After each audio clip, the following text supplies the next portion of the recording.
Olá, sejam novamente muito bem-vindos à nossa plataforma. Estamos falando de transição de governo e nesse momento estamos na fase de dialogar sobre os relatórios da transição e a apresentação dos documentos necessários. Vamos continuar? Então, pessoal, um dos relatórios também que não podem faltar na transição de governo é um relatório contendo informações sobre a Previdência Social. De forma bem objetiva e direta, deverá ser apresentado pela Comissão da Gestão atual o comprovante de regularidade para com a Previdência Social. Aqui eu sugiro a vocês, da comissão que vai iniciar os trabalhos para a próxima gestão, que seja apresentado o CRP. Todos conhecem? CRP, pessoal, é o Certificado de Regularidade Previdenciária. Ou seja, para quem não conhece, é aquele documento fornecido pela Secretaria de Política de Previdência Social, do Ministério da Previdência Social, que atesta o cumprimento dos critérios e exigências estabelecidos na Lei 9.717 de 98, que é justamente a lei que dispõe sobre as regras gerais para a organização e funcionamento dos regimes próprios de previdência social dos servidores públicos da União, Estado, Distrito Federal e municípios.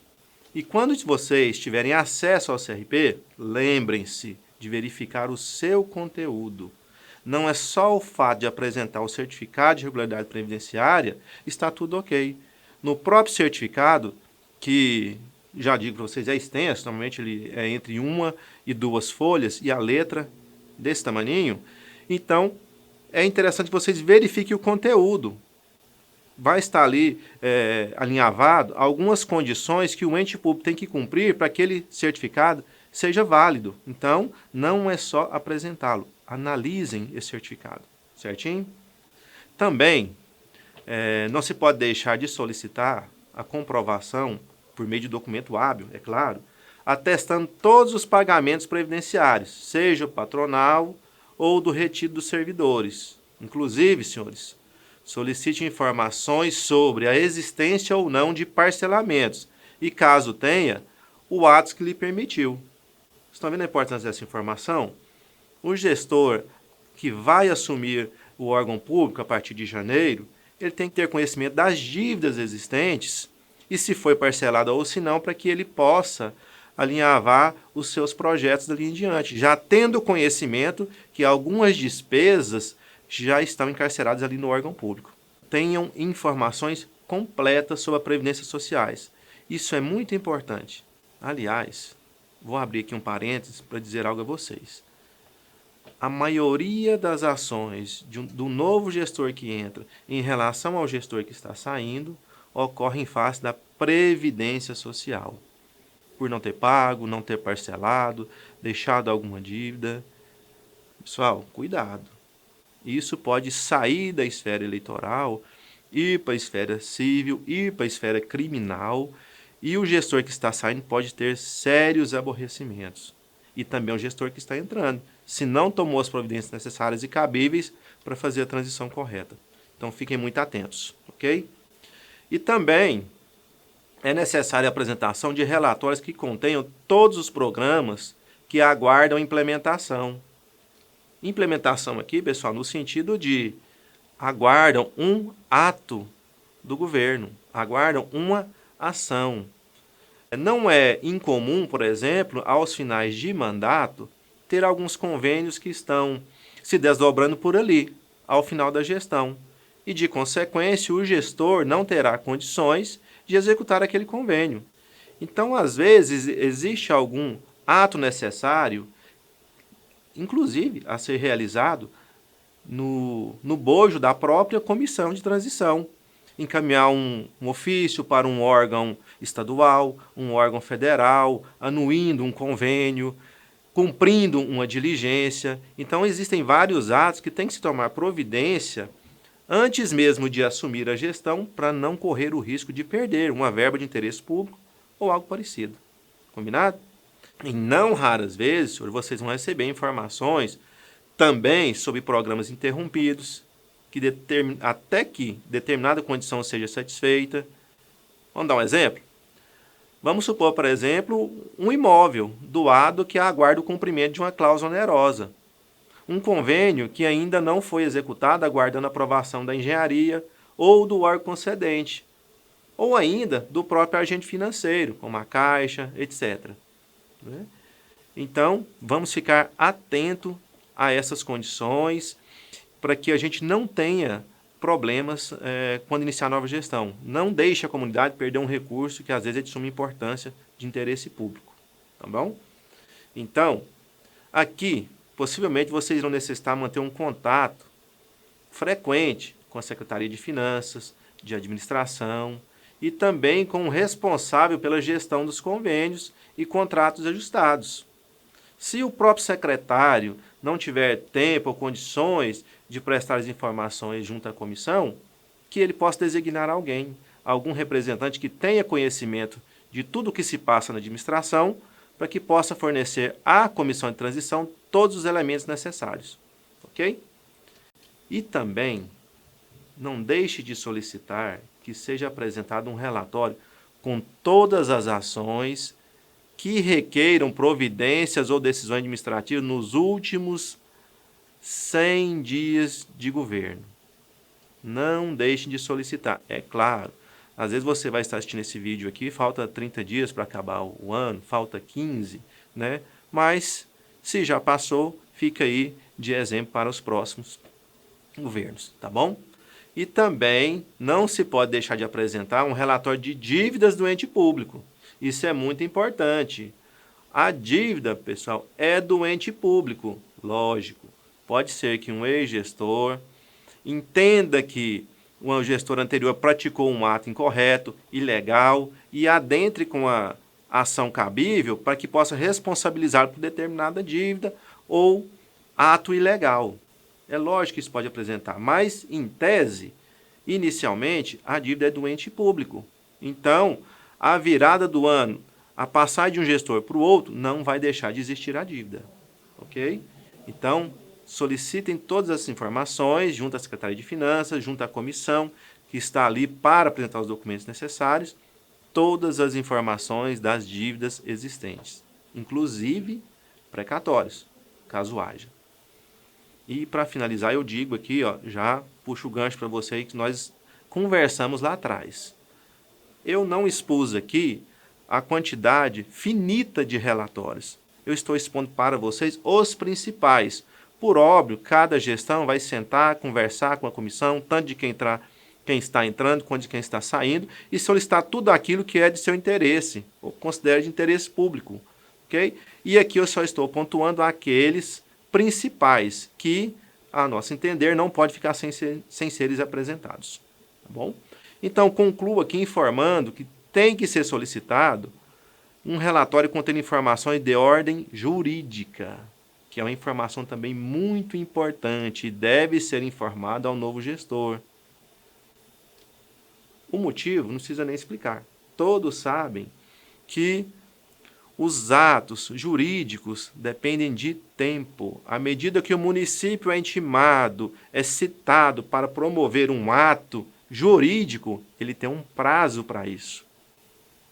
E esse prazo é para o município. Então, é interessante conter um relatório com todas essas informações para que não seja perdido nenhum prazo judicial e, de consequência, seja prejudicado o interesse público e possa causar algum dano ao erário. Combinados? Bom, assim, então, é importante ser informada a comissão nova todos esses relatórios. E, além disso, é interessante conter um relatório com as ações finalizadas que se encontram em execução. Estamos falando aqui de relatório das ações existentes, das ações que se encontram em andamento. Mas e aquelas que já finalizaram e estão na fase de execução, como um pagamento, um cumprimento de uma obrigação, ou a declaração de que algum ato o ente público deixe de fazer, né? Então, peçam também um relatório contendo todo esse arcabouço jurídico que engloba a fase de execução. E ainda um relatório contendo as ações em andamento, é claro, né? De toda a natureza, bem como seu status atual. Que pé que está esse processo no momento? Está em fase de juntada de interlocutória, cumprindo alguma diligência do juiz? Está em fase de contestação? Está em fase de impugnação? Então é interessante que a gestão que está saindo informe a nova gestão o andamento atual das medidas jurídicas existentes, tá bom? É lógico que o novo assessor vai adentrar o site, vai consultar, mas é interessante apresentar essas informações logo na transição para que tenha conhecimento prévio, para que não perca tempo fazendo inúmeras consultas e perdendo prazo recursal, prazo de cumprimento de diligência, tá bom? E também seja apresentado um relatório sobre todas as CDAs. CDAs, certidão da dívida ativa, né, pessoal?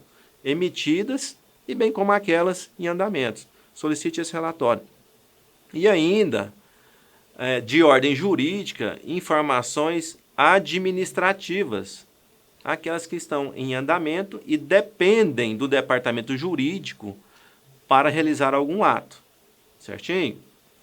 Então, ok, meus amigos. Bom, criada a comissão, elaborado todos os relatórios que comentamos aqui, ofertados e apresentados todos os documentos necessários, conclui-se a fase de transição de governo. Só que existe um pequeno fato que nós temos que conversar um pouquinho antes de finalizar. Vamos falar rapidamente sobre algumas questões pontuais, mas de suma importância para ambas as partes. Vamos supor, por exemplo, que o gestor atual não cumpra o processo de transição. Pode acontecer isso? É claro que pode, gente. Imaginem só, o gestor atual perdeu a eleição, está enfurecido com seus parceiros, com o adversário, não quer nem saber de administração mais, abandona o barco, vai para sua casa, deita e dorme, não quer mais saber de órgão público. Vai falar simplesmente assim, ó, você, novo gestor, que se vire. Pode acontecer, gente, parece brincadeira, mas pode. O que fazer nesse caso, então? Olha só, nesse caso, caberá ao interessado, e lógico que o interessado aqui vai ser o gestor novo, não é mesmo? Então, nesse caso, o gestor novo, que é o interessado, deve ingressar com a ação judicial. Ouviram?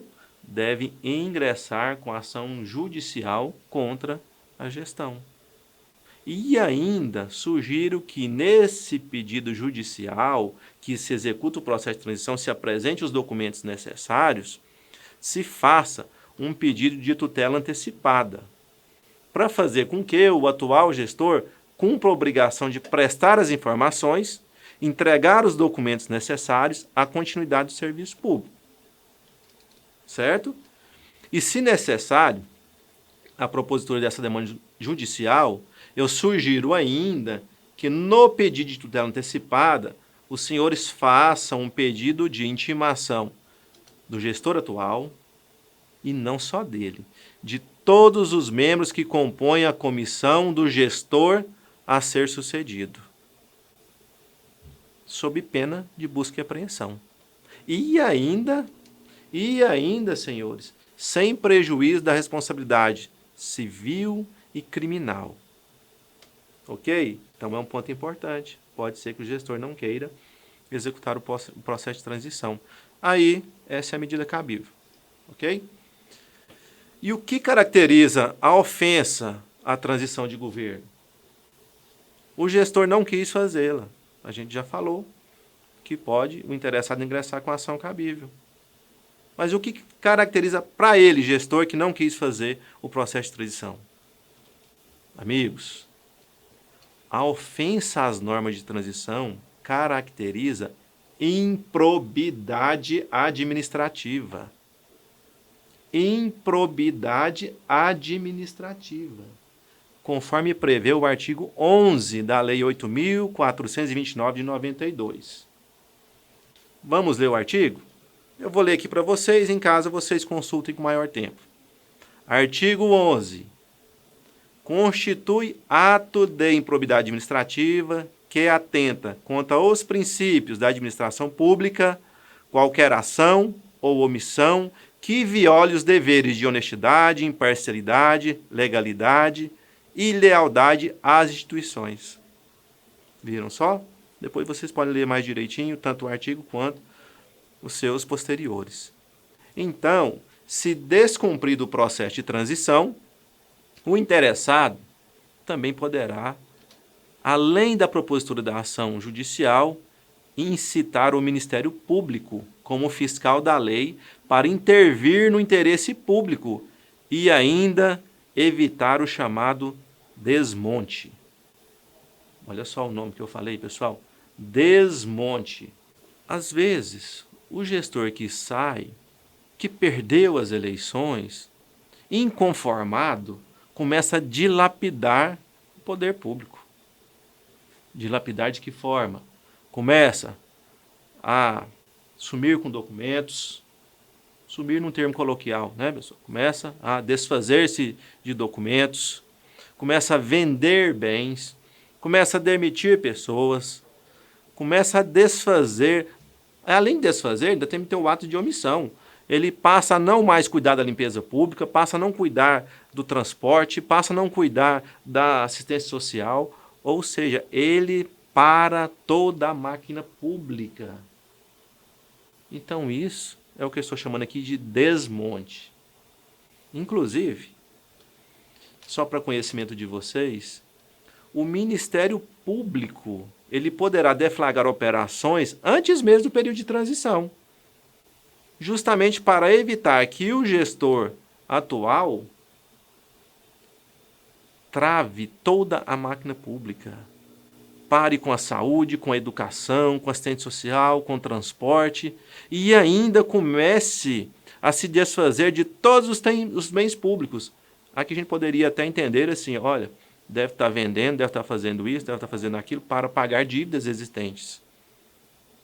Mas não é assim que se trata a máquina pública, a gestão pública e muito menos o interesse público. A gestão ela tem que andar de forma correta e seguindo os princípios da administração do começo ao fim do mandato. E por fim, quanto à segurança das informações prestadas na comissão de transição, vamos combinar uma coisa aqui. Os relatórios que foram apresentados, pode ser que quem faz parte da comissão não tenha conhecimento para analisá-los. Se for esse o caso, se vocês ficaram com dúvida dos documentos apresentados, o que vocês vão fazer? Eu vou dar só uma sugestão, fica a critério de vocês. Contratem uma empresa ou profissional que realize auditoria. Pois essa empresa ou profissional especializado ele poderá detectar algo errado e solicitar novas informações. E não logrando êxito, acionar os mecanismos judiciais. Certinho? Ainda tem dúvidas? Me encaminhe um e-mail. mauricio.advogado.go@gmail.com. Ok? Continue conosco. Já voltamos para finalizar nosso curso. Até logo.